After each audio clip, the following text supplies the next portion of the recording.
Welcome back to Fickle Sports. It is score predictions time once again.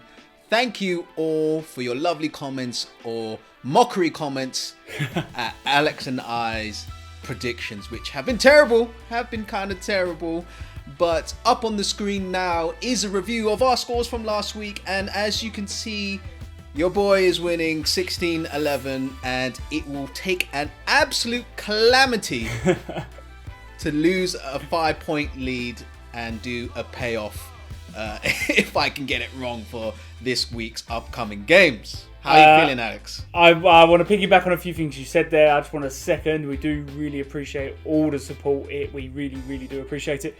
Secondly, you've built up a very good lead. Usually I would bemoan something. I'm going to try not to do it this week. I'm going to try and just be like, well done, Gary. You did well. No, you did well. And you do have a calamity in your locker. You do have it, right? So I'm holding on to those straws. I'm clutching those straws and hoping that maybe it'll all fall apart. But it looks like you've put yourself in a good position for this month's competition. And the week after, we are doing that payoff. Any suggestions for either me or Alex? But it's probably going to be Alex's payoff. Be gentle. Let us know in the comments. And we have something new. That's right, we have something new. There were so many of you guys putting in your predictions. We thought, well, why are you just, like, we don't want you to waste your time doing that. We want you to be part of this. We want you to be part of this community. And we've got your scores here for you now as well. So, I got 4 points. You get 1 point for a correct result, and you get 2 points for a perfect score. Gary got 5 points last game week. I got 4. And let's go through what some of you guys got.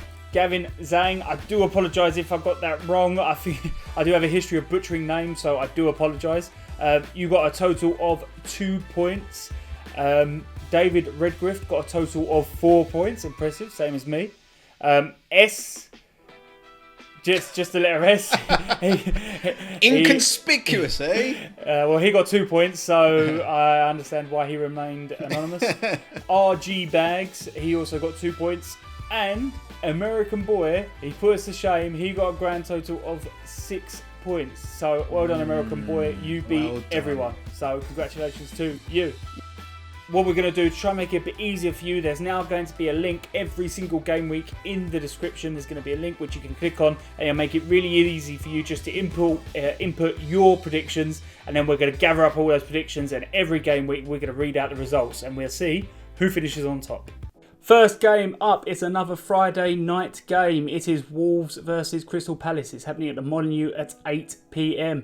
Now, Wolves, Gary, you know I don't like giving you credit, and this might be the last time I say it, but you might have hit the nail on the head when you were saying they were slow starters.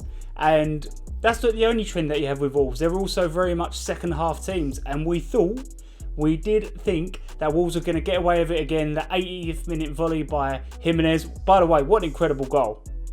What a goal. What a goal. He cracked it, right? I think dangerous striker he is at all times. Even when Wolves aren't playing well, he's such a danger man. Yeah, 100%. And I thought that was going to be the 3 points for Wolves. You could arguably say they deserved it, but they snatched it right at the last minute, Newcastle, so fair play to them. Yeah, definitely. And on Crystal Palace aside, man, what a player Zaha is. He's turning out to be. Yeah. Roy Hodgson, he sets that Crystal Palace team very well, very disciplined, trap all the spaces going into their final third with a low block, and then allow Zaha all the freedom in the world to go over the top, to go and take players one-on-one, and those players just don't know how to handle him. Left, right, doesn't matter. Lovely through ball to set up the goal, and a great finish in the box. The fox in the box, which you wouldn't necessarily associate with Zaha.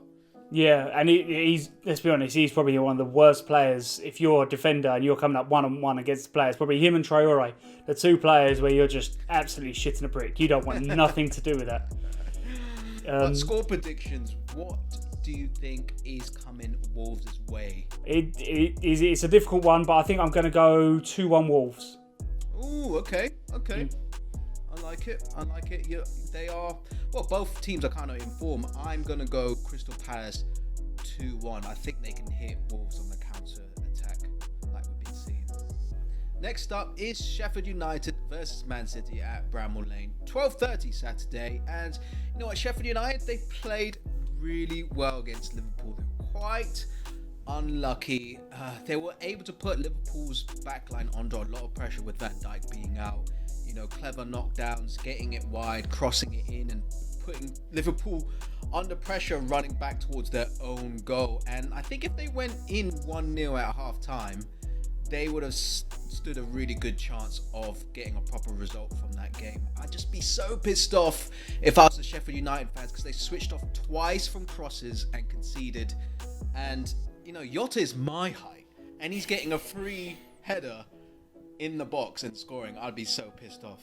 Yeah, 100% fair. I agree with you. It looks like performance-wise that they're getting close to the Sheffield United of last season, but they haven't got up to that level of efficiency we're seeing, where they were shutting out loads of chances, and the few chances they did have, they were converting them. But I'd say performance-wise, they're on the up. They're looking like the team of last season.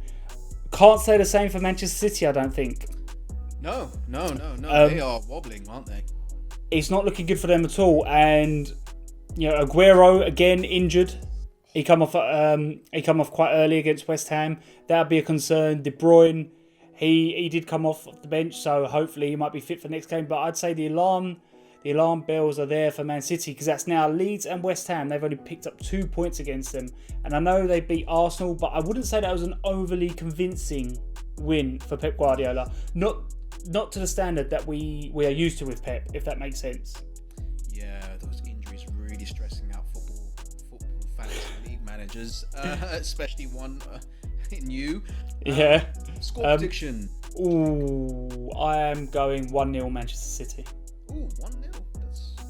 Well, yeah, I can understand that. I can really understand that. I mean, I'm only going 2-1 Man City, because I think Sheffield United can put in a good performance like they did against Liverpool. They're not feeling sorry for themselves, and they're starting to play well. So.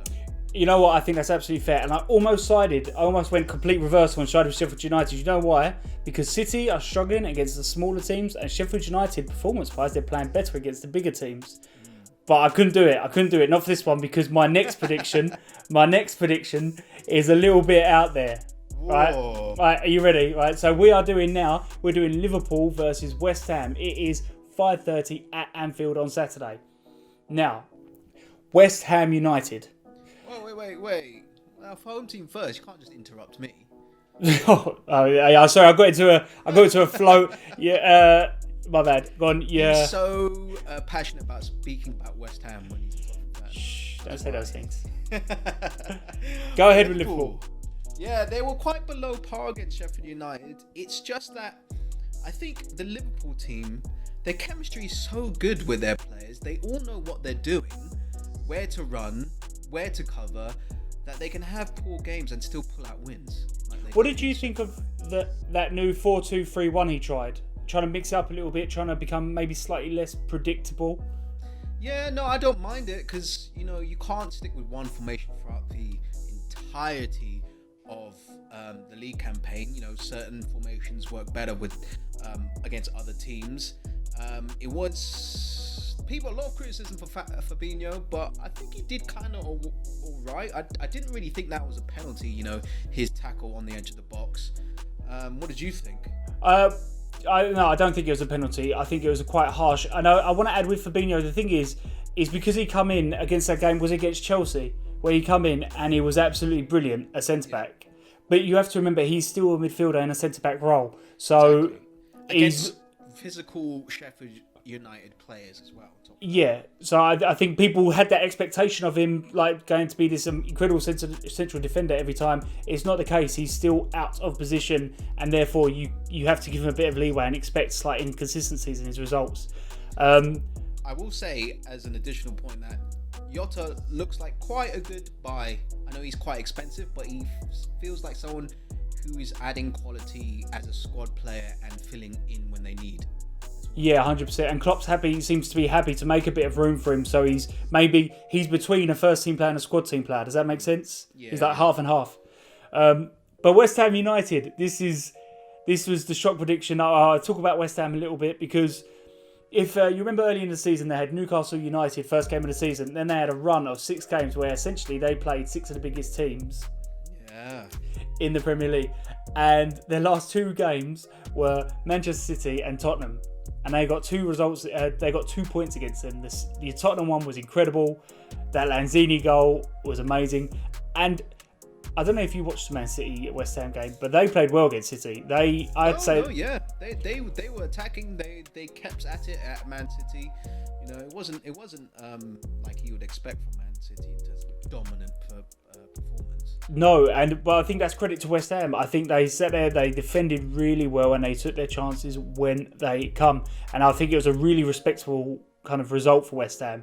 And fair play to Moyes as well for finding the system and for them being able to get out these results. And this is why I can't keep ignoring these results and keep on saying that West Ham are going to lose. I think to say they're going to win against the Premier League champions away is a bit dramatic. So I'm gonna take a little bit of heart, a little bit of head. I'm gonna go in the middle and I'm gonna go 1-1. Liverpool will not beat West Ham. Wow. Okay. Yeah, Liverpool don't look so great, but you know, I still think I'm gonna go 3-2. Liverpool. I think they'll have the edge in terms of quality and finishing off chances. But West Ham, they're gonna cause that back line a lot of stress because they've been doing so well. So we move on to the next game, which is Burnley versus Chelsea. It's happening at 3 p.m. on Saturday. Now, Burnley, they do not look like the same Burnley of not just last season, but you could say the last few seasons. They are struggling to keep clean sheets, and they've lost 4 of the last 5 games, doing them a little bit dirty there. they've lost 4 of the last 5.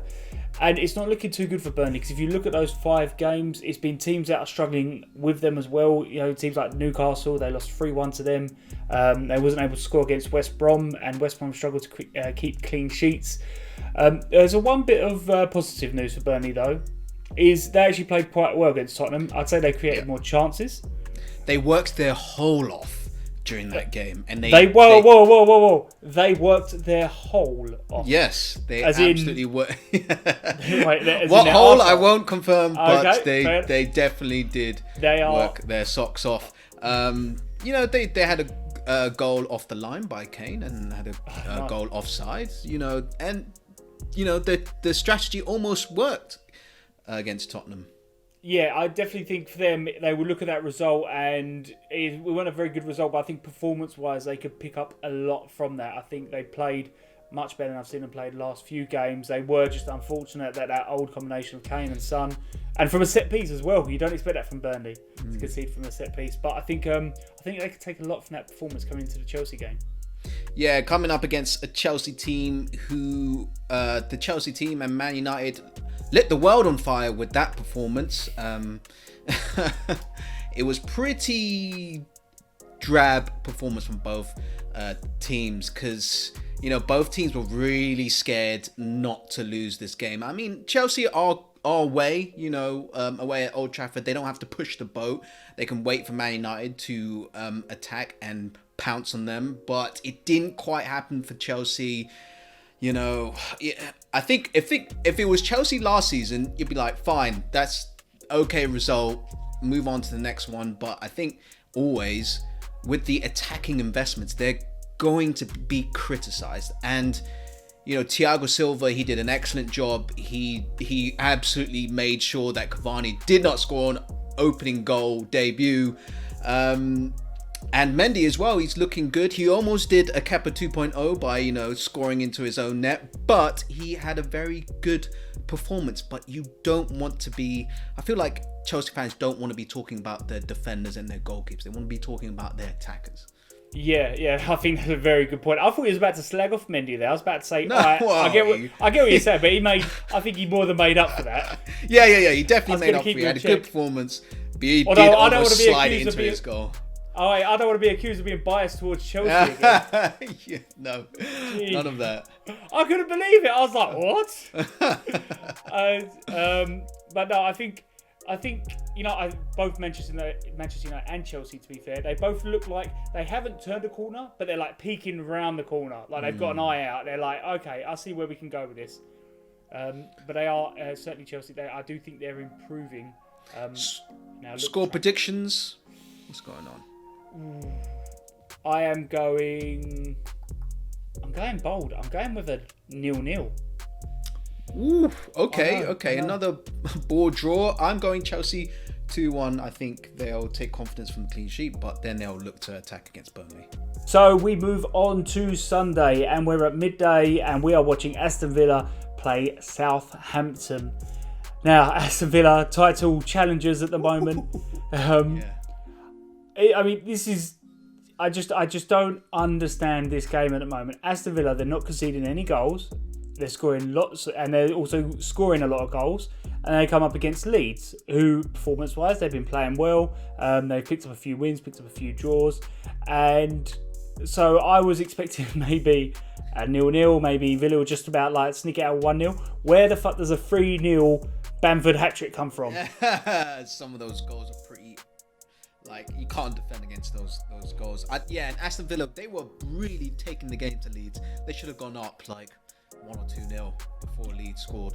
Yeah, but I think that's the thing. And Aston Villa, especially when you think about Aston Villa from last season, they probably are not used to those situations where they're doing really well in games, and they'll have to learn quickly that if you don't take these chances when you do play well, it will bite you on the arse, and it will bite you on the arse quick and hard.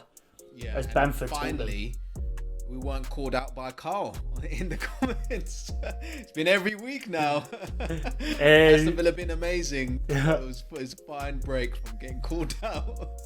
but it's I think Aston Villa, they'll be looking at this and say that was a blip, and they'll hope to learn lessons from that and try to get back to that form that they had prior to that Leeds result.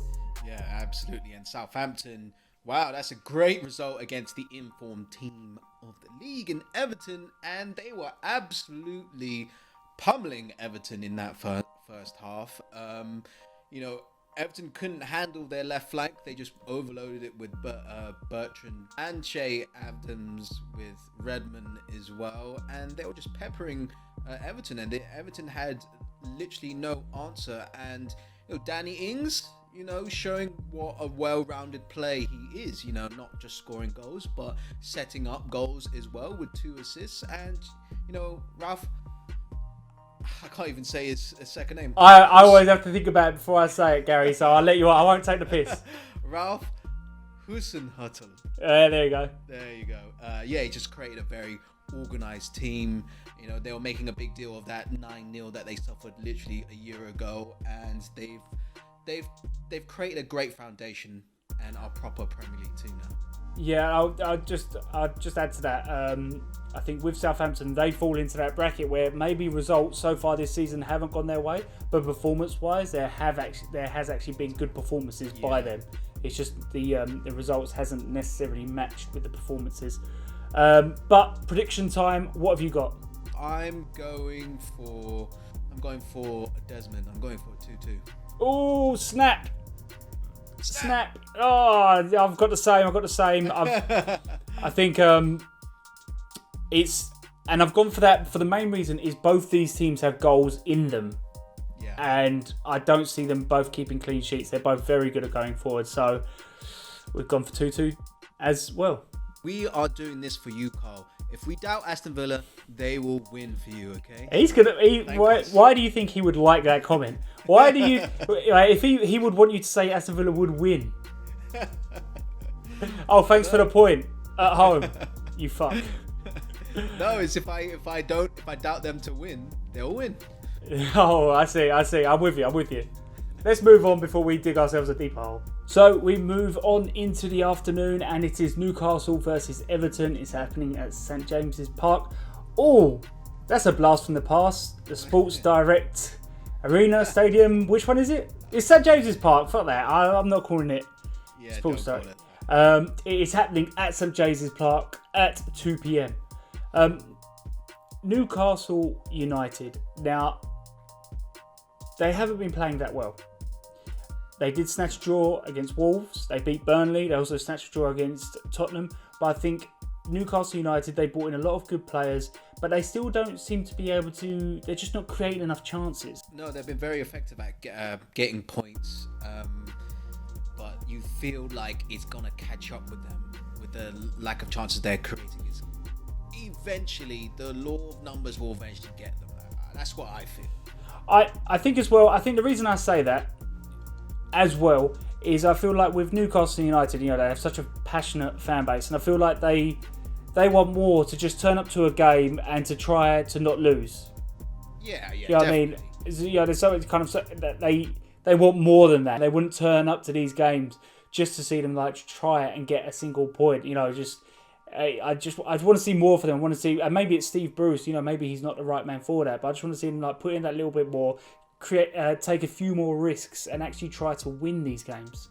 Yeah, they've historically been a very entertaining side. So it's but at the same time, you can't ask too much of Newcastle, given who is in charge. of the club. I think there's a little bit of pressure building for Steve Bruce now. I think Newcastle fans, as I say, they expect a bit more, and I think if the next few games don't go well, I think that little bit of pressure will get a bit more. Everton, they definitely deserve to lose that game against Southampton. It was really sloppy. I think it's just because that Everton has gone on such a great run that it started this season. Everyone has forgotten about the previous season, where this type of performance was kind of their norm. They lacked motivation, but they weren't properly tracking players, and they didn't have that intensity, and that kind of felt like that, I guess, against Southampton. And they're going to struggle a bit more because they've got Richarlison and Digne out, even though Digne is trying to appeal for that red card. What did you think about that sending off? You know what, I was going to ask you when we were talking about Southampton, but I thought it's not fair to really bring that up when we're discussing Southampton. Yeah. I think it looks, it's one of them tackles where it looks terrible, bad. It looks bad. And you will never know if he meant that. You will never know, because it's one of them where he could have been running, and he could have just literally accidentally kind of done that because he was running, at full speed. Yeah. But it's not about intent. It's just it's just the crime. I don't think he's out of control. I think he's running. I think that's a yellow card. It's a very strong kind of yellow card for me, because I think. But I've had that happen to me when I'm playing, and someone clatters me on the back of my Achilles, and it's the most painful thing, and you're fucked for the rest of the game. So but when you see it and when it does happen to you, you can always see when they have that little bit of intent. He didn't really have that, you know what I mean? Because the studs are a little bit more up, and they aim for the Achilles because they know that's where that hurts. That's the one that you're going to be feeling for at least a few days after. He didn't get him there, which is why I think if he wanted to kick him, he's not going to do that. He's probably going to do, as you just said, that little kind of clip to the Achilles. Strong yellow, orange. It can go either way, and you are unfortunate. So, score predictions. Score prediction time. What are you going with? I think if Newcastle come out and they get some of their better players on the ball, and they really try, they could push Everton for a result here, but I don't think they will. I hope I'm wrong, but I think they are going to first and foremost try not to concede, and I think from there it's probably not going to go too well for them, and I think it's going 2-0 Everton. Oh, I'm going 3-0 Everton. I'm backing Everton to bounce back. Carlo Ancelotti will make sure that they are back to their old ways. So we move on to the penultimate game on Sunday, which is a big one. It is a good old-fashioned rivalry born when two massive clubs were both fighting for the title, but now they're both fighting for 6th place. It's Manchester United versus Arsenal. It's at Old Trafford at 4:30. Now, Manchester United, if you may remember, after the Tottenham result, we absolutely slaughtered United, didn't we? We absolutely dragged them through the mud about Ole having no plan B. He's not the right man to take them forward. Pochettino was on the line to Woodward at the moment. And I think we must have hurt Solskjaer's feelings, because since then, he's given us a big fuck you, and he's got the result against Newcastle. Yeah. He got a result against PSG. It wasn't a great. It was an okay result against Chelsea. Would you agree with that? I think. Yeah, from a Man United perspective, I don't know. It's a difficult one. because Man United fans, they demand to be beaten Chelsea. It's like they're the biggest club in England, and so you always have that demand. But considering where they were at that point, like you said, against Tottenham, you got to take a win. You definitely take a win against Newcastle, PSG, and a draw against Chelsea with a Chelsea team that have got some serious firepower. So yeah, it's not too bad. I think looking back, that it's one of them where maybe in the moment Solskjaer would have wished maybe they took a few more risks, although Chelsea were guilty of not taking risks as well. But I think after the game is done and the dust is settled, he'll probably look back and say, we're unbeaten in 3 now, and that's a clean sheet, which is hard to come by in these days. So he might be a little bit happier than what maybe other teams would have been if they'd drawn that. Arsenal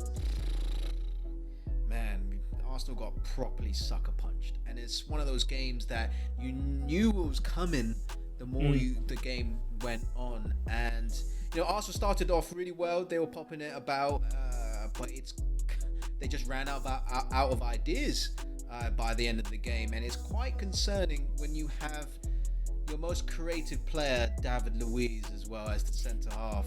He was pinging it about, and we just didn't have the answer against Leicester. And Leicester were, they had some patchy form, and they thought, okay, let's set up properly and not get out of hand and just hit Arsenal on the break. And also that disallowed goal. What? I'm biased, right? Okay, because I want that goal to go in, but at the same time, I was like, the goalkeeper didn't have a chance of saving that goal, so I don't know why it was chopped off. To be honest with you, I need to see it from another angle, because I've seen it from 2 angles. One of them, it looks like he's in. Basically, if Xhaka at all is in any way in the peripheral vision of Schmeichel, they'll rule it out. Yeah, but it was quite a subjective call by VAR, which is kind of. It was really close, and I have to say, I think if it didn't happen in the first few minutes, I think they might have let it stand. Yeah, so it happens all the time. It's really easy for officials in that first kind of few minutes. If it's 50-50, they're kind of it's easier for them to say no. We're just we'll carry on going. We'll keep it at 0-0. Yeah, well, I was massively frustrated with that one, and it would have been a Lacazette goal, and Lacazette, he's getting killed right now because he had a pretty poor performance, and I'm not going to criticize Lacazette, because to me he's just a good player. I mean, he's going to have bad games. I'm not going to ask so much of him, so I don't understand what the heavy criticism he gets, probably because of his price tag. But yeah, it's not looking good for score prediction time. Well, what are you going for? Manchester United haven't beat Arsenal in 3 Premier League games, in the last 3 Premier League games. Yeah. And I see that trend continuing. I'm going 1-1 to no 1. 1-1. Arsenal haven't won against Man United since, I don't know, back in 2008, 9? I can't even remember when Adebayor handballed it in or something ridiculous.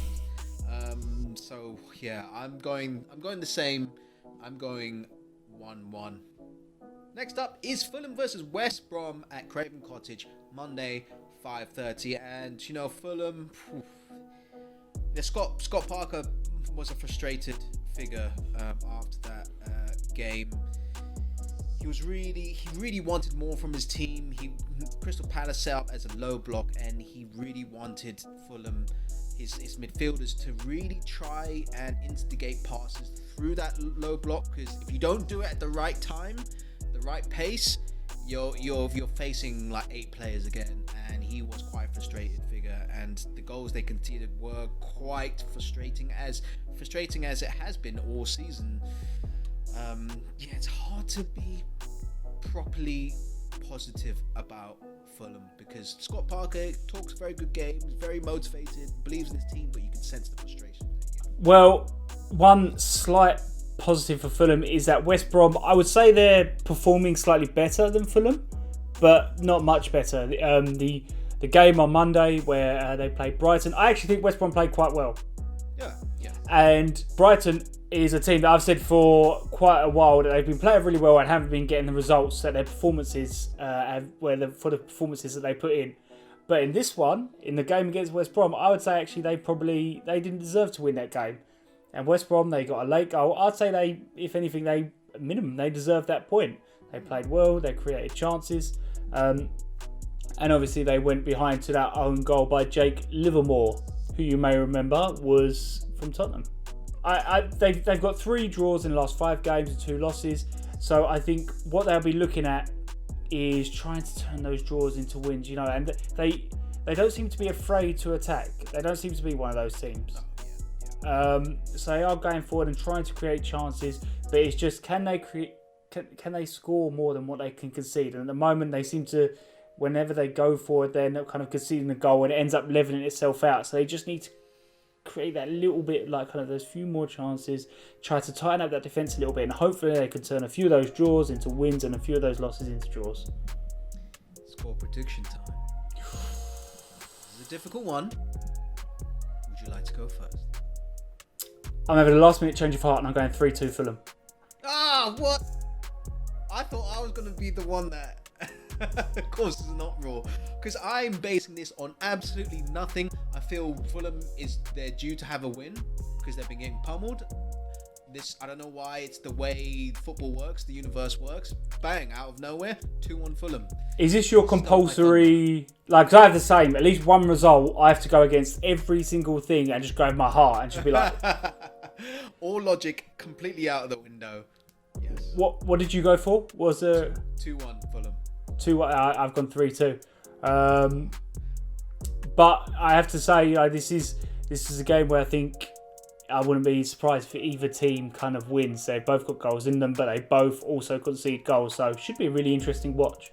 Finally, it is Leeds versus Leicester, Monday at 8 o'clock at Ellen Road. Mickey Leeds, we are here. We are present for you.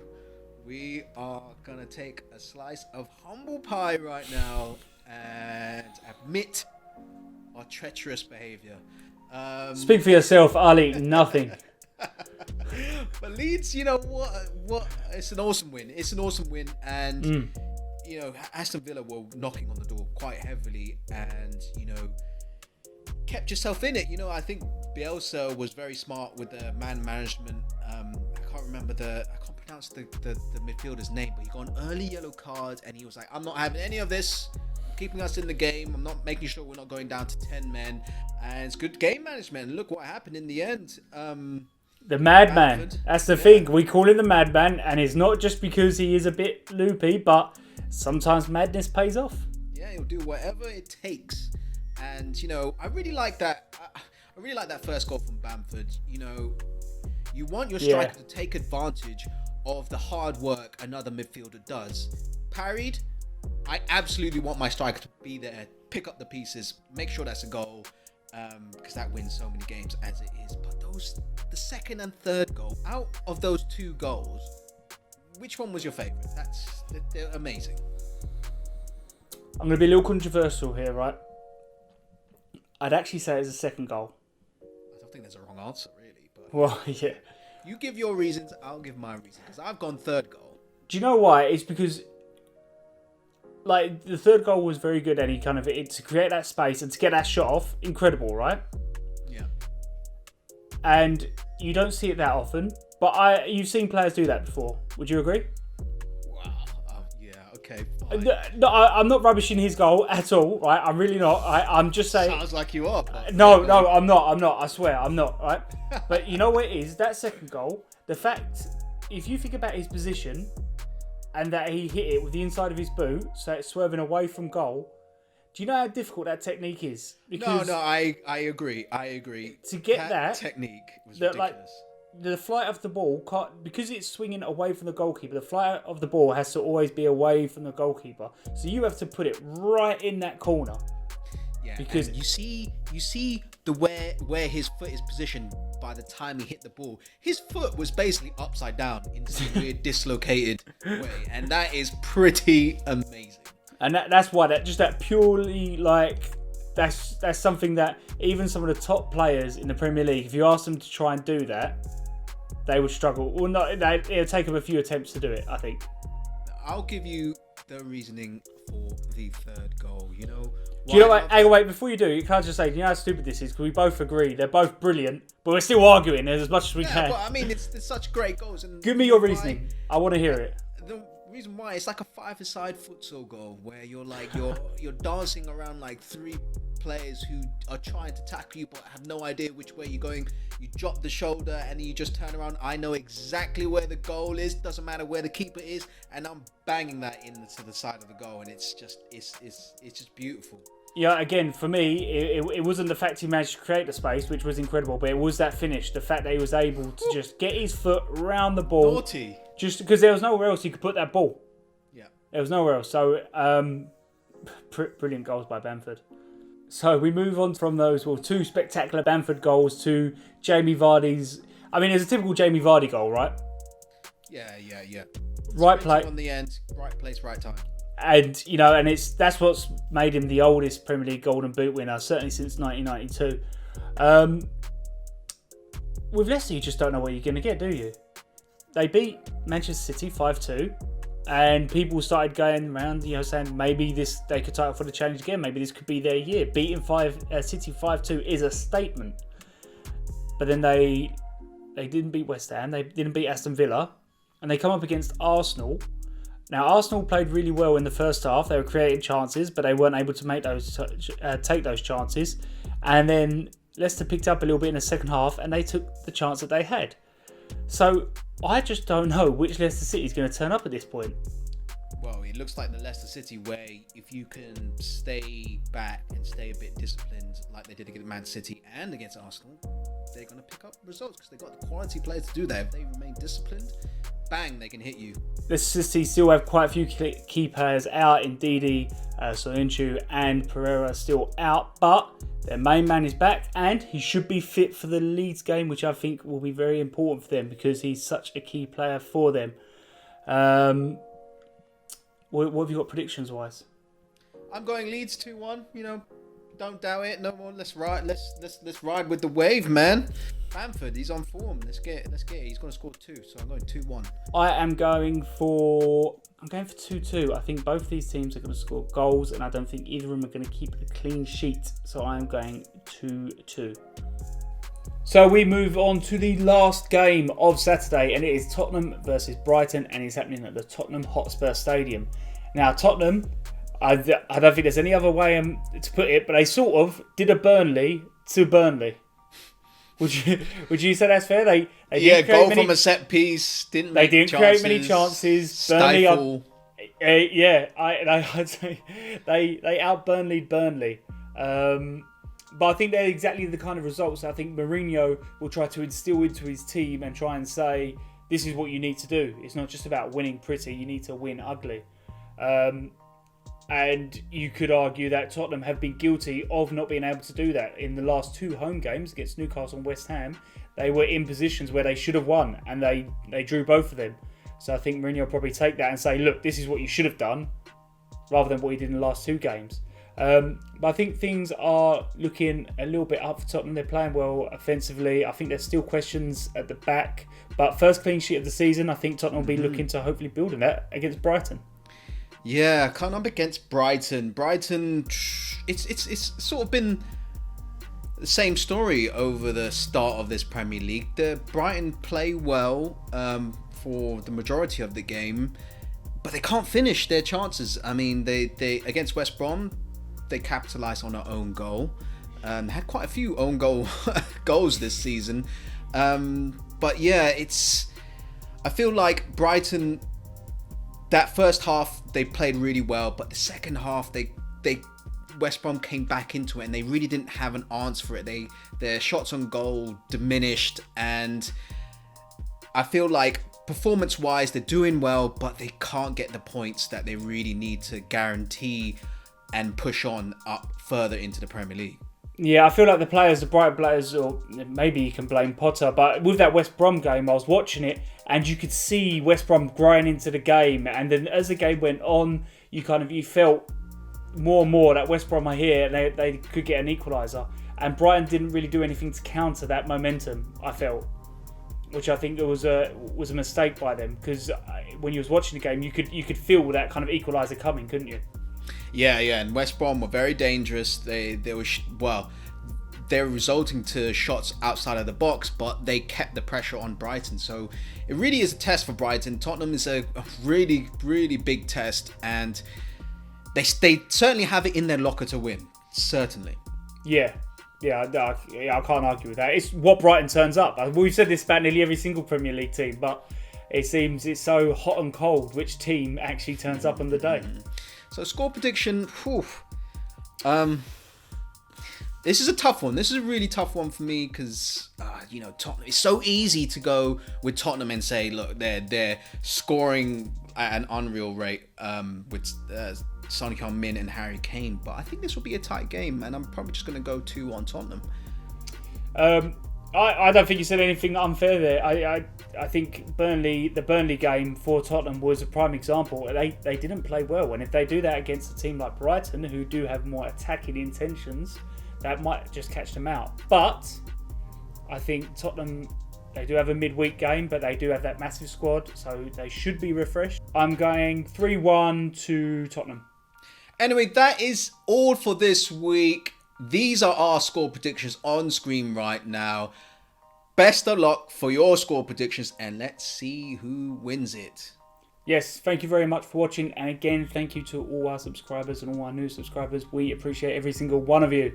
Thank you very much for watching. See you later.